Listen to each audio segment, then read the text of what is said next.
नमस्कार किसान साथियों, स्वागत है आप सभी का एक बार फिर से मालवासी खेती यूट्यूब चैनल पे। किसान साथियों, आज है दिनांक 10 जून 2025 और जैसा कि आप जानते हैं कि लगभग 15 जून के बाद जो मानसून की प्रक्रिया शुरू हो जाती है और इस समय जो समय बचा है बहुत ही कम बचा है आने वाली फसलों की तैयारी के लिए। जैसा कि किसान साथी आप जानते हैं कि अधिकतर क्षेत्र में सोयाबीन की फसल लगाई जाती है और इसके विकल्प के रूप में किसान साथी और फसलों की तलाश में है।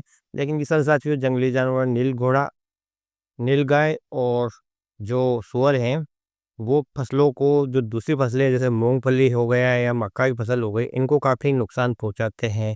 तो अपनी फसल को नुकसान से बचाने के लिए किसान साथी सोयाबीन की फसल लगाने पर मजबूर हैं। लेकिन किसान साथियों, जैसा कि आप देख पा रहे हैं कि सोयाबीन के वर्तमान बाज़ार भाव कहाँ हैं और लागत कितनी है, उपज कितनी हो रही, इस हिसाब से यदि टोटल मिलाकर देखें तो सोयाबीन की खेती कोई लाभ वाली खेती अब रही नहीं। लेकिन खेत को खाली छोड़ना तो रहा किसान साथियों।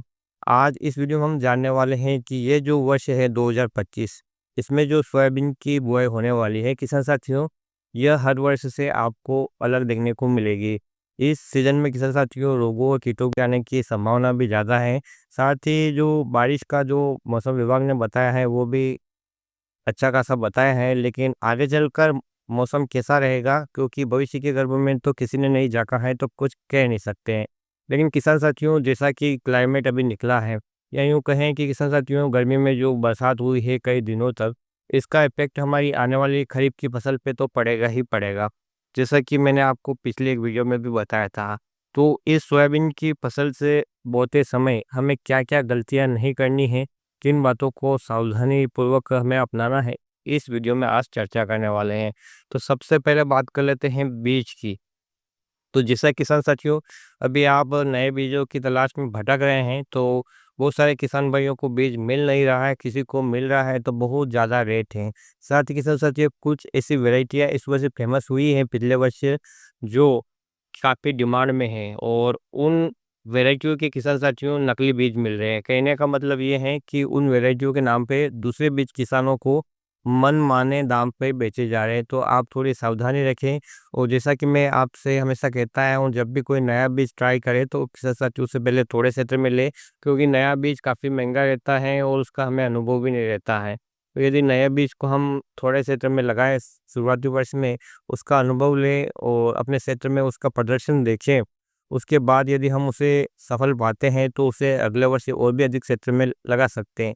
साथ ही हमारे घर का बीज हो जाता है तो किसान साथियों, सबसे अच्छा बीज घर का बीज होता है, जिस पे हमें पूर्ण विश्वास होता है। क्योंकि कई बार क्या होता है कि हार्वेस्टिंग के समय कई क्षेत्रों में बारिश हो जाती है, जिससे कि जो मेरी फसल खड़ी फसल जब सूख चुकी होती है, 2 से 3 बार गीली हो जाती है तो उसका जो अंकुरण है वो प्रभावित हो जाता है। और कई बार ऐसा बीज हमारे पल्ले पड़ जाता है, जब हम उसको लगाते हैं तो किसान साथियों हमारा जो अंकुरण है बीज का वो बहुत ही कम होता है और हमारी जो बोवनी है वो फेल हो जाती है।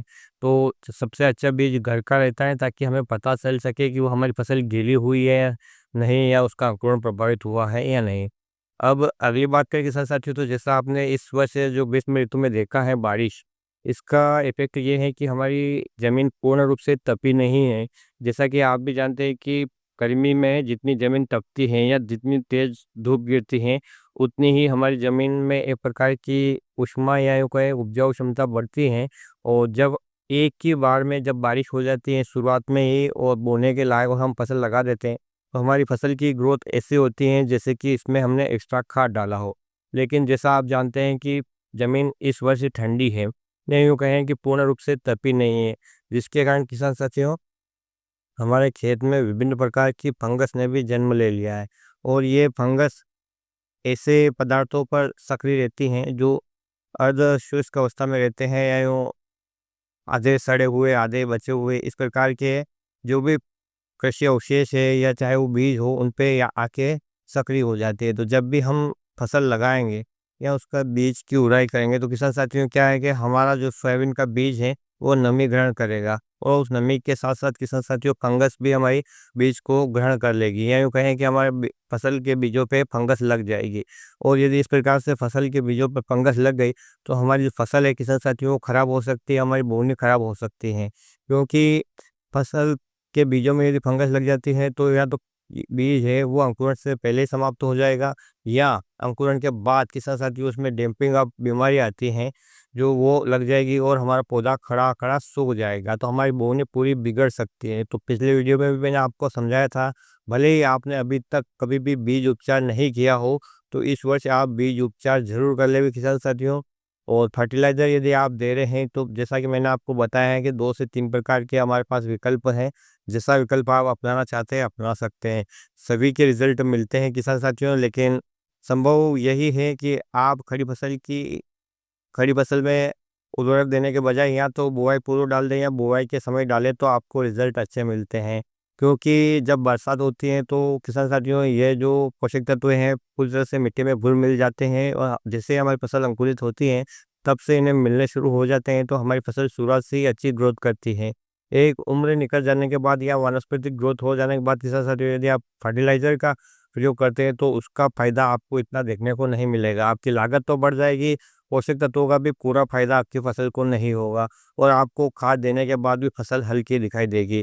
तो मैं आपसे यही कहना चाहूँगा कि यदि आप अभी खेतों की तैयारी कर रहे हैं, अंतिम बखरनी कर रहे हैं, तो अभी भी खाद डाल सकते हैं, या आप यदि उड़ाई करें या बिजाई करें, उस समय भी आप जो सीड कम फर्टिलाइज़र ड्रिल आती है, सोयाबीन की सीड ड्रिल या अन्य प्रकार की जितनी भी सीड ड्रिलें हैं, उनसे आप बुआई करें, तो खाद को थोड़ा नीचे डालें और उसके बाद एक मिट्टी की थोड़ी-सी लेयर आ जानी चाहिए, और उसके बाद फिर बीज गिरना चाहिए। इस हिसाब से आप अपने सीड ड्रिल मशीन में सेटअप कर सकते हैं। आजकल ऑलरेडी इस प्रकार की मशीनें सेटअप रूप से आती हैं कि आप उसमें खाद और बीज की उड़ाई एक साथ कर सकते हैं।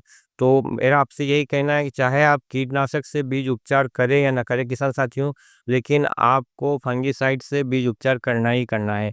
अब बीज उपचार के लिए बाज़ार में कई प्रकार के फंगिसाइड उपलब्ध हैं, महँगे से लेकर किसान साथियों आपके बजट से बाहर भी हो सकते हैं, ऐसे फंगिसाइड भी हैं। 4,000 रुपए लीटर, 5,000 रुपए लीटर या इससे ज़्यादा और भी हो सकते हैं। लेकिन किसान साथियों यदि आप कम बजट में भी काम करना चाहें तो कर सकते हैं, आपको अच्छे रिज़ल्ट मिलते हैं। सबसे पुराना टेक्निकल किसान साथियों वही मैं आपको कहना चाहूँगा, कार्बेंडाजिम प्लस मेन्कोजेब का जो प्रोडक्ट बाज़ार में आता है, अलग-अलग कंपनियों का अलग-अलग नाम से आता है, ये ले सकते हैं। या आप कार्बोक्सिन प्लस थायरम का जो कॉम्बिनेशन आता है लिक्विड और डस्ट पाउडर के रूप में, चाहे तो आप वो भी ले सकते हैं। या आज बाज़ार में किसान साथियों 2 प्रकार के फंगिसाइड और 1 प्रकार का इंसेक्टिसाइड जो कि ऑलरेडी मिक्स रूप में मिलके आता है, वो भी ले सकते हैं। बस इनके प्राइस में थोड़ा बहुत अंतर आपको देखने को मिलेगा किसान साथियों। लेकिन मैं जैसा कह रहा हूँ किसान साथियों की सोयाबीन की फसल में अंकुरण अच्छा हो, इसलिए बीज उपचार तो करना ही करना है। आपको कम से कम इस वर्ष के लिए किसान साथियों 80% जो जर्मिनेशन पावर है जिन बीजों में, उसका प्रयोग आप करें। और यदि आप केवल फंगिसाइड से भी उपचार करते हैं तो कोई दिक्कत नहीं, कीटनाशक से भी उपचार कर लेते हैं फंगिसाइड के बाद, तो और भी अच्छा रहता है। और भी अच्छा करना चाहते हैं किसान साथियों कि आपके खेत में पोषक तत्वों की जो मात्रा है, वो आपकी फसल को पूर्ण रूप से मिले, तो आप राइजोबियम और पिस्बी जो कल्चर आते हैं, उनसे भी बीज उपचारित करके बो सकते हैं। तो किसान साथियों इस प्रकार से हमें सावधानी रखनी है और इस प्रकार से बुआई करनी है। बिना बीज उपचार के किसान साथियों इस वर्ष से आपको बुआई नहीं करनी है, अन्यथा आपकी बुआई बिगड़ भी सकती है। तो यदि एक बार बोनी बिगड़ जाती है तो किसान साथियों फिर उसका जो नुकसान है उसका भी हमें उठाना पड़ता है, क्योंकि आपने देखा है कि यदि एक बार में ही फसल नहीं जमी तो किसान साथियों दोबारा लगाते हैं, एक तो हमारे बीज का खर्चा और बोने का खर्चा आता ही है, साथ में हमारी फसल की ग्रोथ भी वैसी नहीं देखने को मिलती है। तो शुरुआत में ही अच्छी बुआई करें, और बुआई करते समय किसान साथियों बीज की गहराई का, बीज की दूरी का और इस प्रकार से आपको ध्यान रखना है, धीरे से बुआई करें।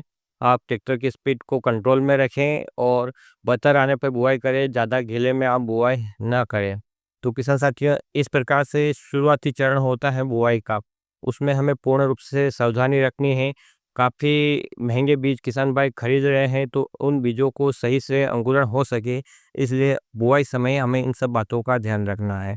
और किसान साथियों किसी भी प्रकार की कोई समस्या आ रही है तो आप कमेंट पूछ सकते हैं। और यदि आपको कोई नई वैरायटी का बीज नहीं मिल पा रहा है तो किसान साथियों धैर्य बनाए रखें, और अपने यहाँ पर जो वैरायटी पिछले वर्ष आपने अच्छा उत्पादन लिया है वो वैरायटी आप फिर से लगा सकते हैं, क्योंकि बीज की डिमांड इतनी है किसान साथियों नए बीजों की, और बाजार भाव भी इतने हैं कि वो आसानी से उपलब्ध भी नहीं हो पा रहे हैं।